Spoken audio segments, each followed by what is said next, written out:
셋, 별. Selamat pagi anak-anak, kembali lagi bersama saya Irene Imelda Gule.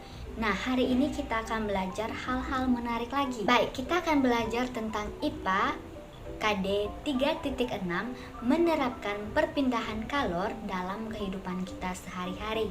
Kemudian bahasa Indonesia 4.3.6 menyajikan ringkasan teks penjelasan atau eksplanasi dari media cetak atau elektronik dengan menggunakan kosakata baku dan kalimat efektif secara tulis. Nah, kita akan membahas IPA terlebih dahulu. Apakah ada yang tahu pengertian dari kalor?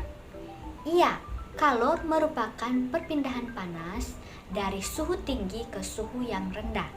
Perpindahan kalor ini terdiri dari 3 cara. Baik, yang pertama, perpindahan kalor secara konduksi, yaitu perpindahan panas melalui zat padat yang tidak ikut mengalami perpindahan. Artinya, kalor pada zat tersebut tidak disertai dengan perpindahan partikel-partikelnya. Contohnya, ketika kita mengaduk teh ataupun kopi, maka sendok yang kita gunakan tersebut akan panas. Kedua, perpindahan kalor secara konveksi, yaitu perpindahan panas melalui perantara dan disertai dengan zat perantara. Contohnya, ketika kita merebus air, maka ada gerakan naik turun pada air tersebut ketika sudah mendidih atau sudah panas, atau peristiwa mengalirnya asap cerobong. Ketiga, perpindahan kalor secara radiasi merupakan perpindahan panas tanpa perantara atau secara pancaran. Misalnya ketika kita di dekat api, maka tubuh kita akan terasa hangat. Dan kedua, ketika kita menjemur pakaian yang basah di bawah sinar matahari, maka baju tersebut bisa kering. Baik, untuk lebih memahami materi perpindahan kalor hari ini, Ibu akan melakukan percobaan agar anak-anak bisa lebih memahami tentang perpindahan kalor tersebut. Baik, yang akan kita buat hari ini yaitu membuat lilin aromaterapi. Adapun manfaat aromaterapi ini sangat banyak. Salah satunya ketika kita menyalakan lilin aromaterapi ini bisa menenangkan pikiran dan jiwa kita.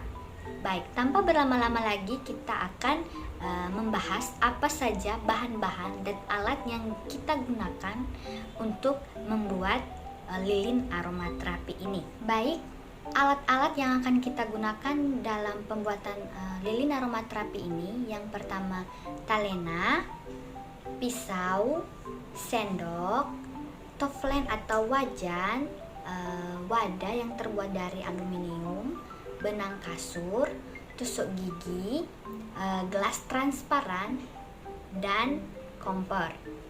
Kemudian bahan-bahan yang kita gunakan, yang pertama lilin warna, bisa juga diganti dengan menggunakan krayon. Kemudian pengharum atau aromaterapi. Baik, langkah-langkah pembuatan dari aromaterapi ini sebagai berikut. Baik teman-teman, pertama kita akan memotong lilin terlebih dahulu. Nah, di sini saya punya lilin warna putih dan akan saya kombinasikan dengan warna merah dan warna kuning. Kita akan memotong lilin. Dan saya harap teman-teman saat memotong lilin pelan-pelan ya, biar tidak terluka.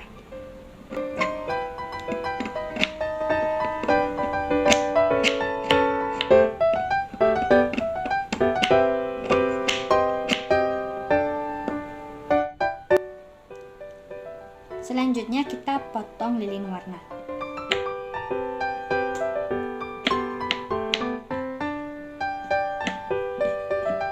Hati-hati ya teman-teman, jangan sampai terluka.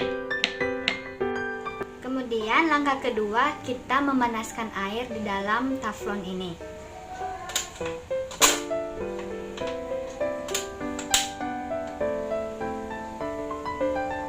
Kita tunggu hingga airnya mendidih. Nah, sekarang airnya sudah mendidih dan kita akan memasukkan lilin ke dalam wadah aluminium dan memasukkannya ke dalam air yang telah mendidih ini. Nah, langkah berikutnya kita akan memasukkan lilin yang telah diberi dalam wadah aluminium ke dalam sini dan kita menunggu sampai mendidih.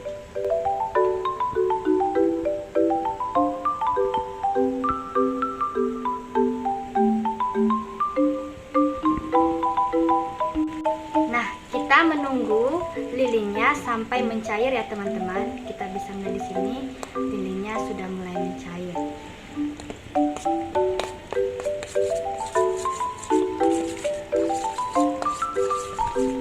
Baik teman-teman, setelah lilinnya mencair, kita tambahkan aromaterapi. Nah, aromaterapinya setelah saya berikan di gelas dan akan saya tuangkan ke dalam sini. Ini 10 tetes ya teman-teman ya. Dan kita campurkan. Nah, selanjutnya kita akan menuangkan lilinnya ke dalam wadah yang telah kita siapkan.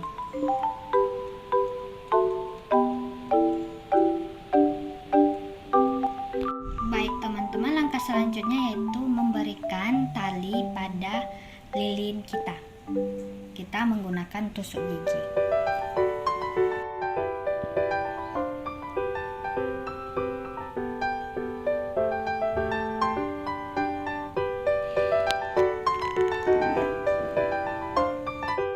Nah, selanjutnya ibu akan memperlihatkan hasil dari lilin aromaterapi yang telah ibu buat. Baik, ini hasilnya. Rupanya dari pencampuran warna putih, kuning dan merah, hasilnya berubah menjadi warna orange. Dan kita bisa menggunakan lilin ini untuk lebih menenangkan pikiran dan perasaan kita ketika kita stres. Baik anak-anak, selanjutnya kita akan belajar teks eksplanasi. Nah, teks eksplanasi ini merupakan teks yang berisi penjelasan tentang proses mengapa dan bagaimana terjadinya suatu peristiwa alam, ilmu pengetahuan, sosial budaya, dan lainnya. Nah, apa sih ciri-ciri dari teks eksplanasi ini? Nah, ciri-cirinya yang pertama memiliki struktur yang terdiri dari pernyataan umum, urutan sebab dan akibat, dan yang terakhir ada kesimpulan. Kedua, informasi berdasarkan fakta yang bersifat ilmiah atau keilmuan, contohnya sains. Dan ketiga, bersifat informatif. Nah, selanjutnya cara meringkas teks eksplanasi. Nah, caranya yaitu yang pertama kita membaca teks eksplanasi secara keseluruhan. Kemudian menentukan pin penting atau kata-kata penting yang terdapat dalam teks tersebut. Ketiga, menggabungkan poin-poin penting menjadi paragraf. Dan keempat, memperbaiki paragraf sesuai dengan kalimat efektif dan kosakata baru. Baik, karena saya telah menjelaskan apa yang dimaksud dengan teks eksplanasi dan bagaimana ciri-cirinya serta cara meringkasnya. Nah, sekarang saya akan menunjukkan satu teks eksplanasi, yaitu tentang kalor yang barusan kita pelajari tadi. Teksnya sebagai berikut.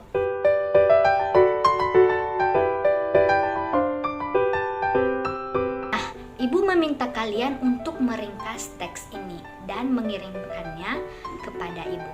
Sekian pembelajaran kita hari ini. Terima kasih karena telah bergabung dan semoga ilmu yang telah kita dapatkan hari ini dapat bermanfaat bagi kita.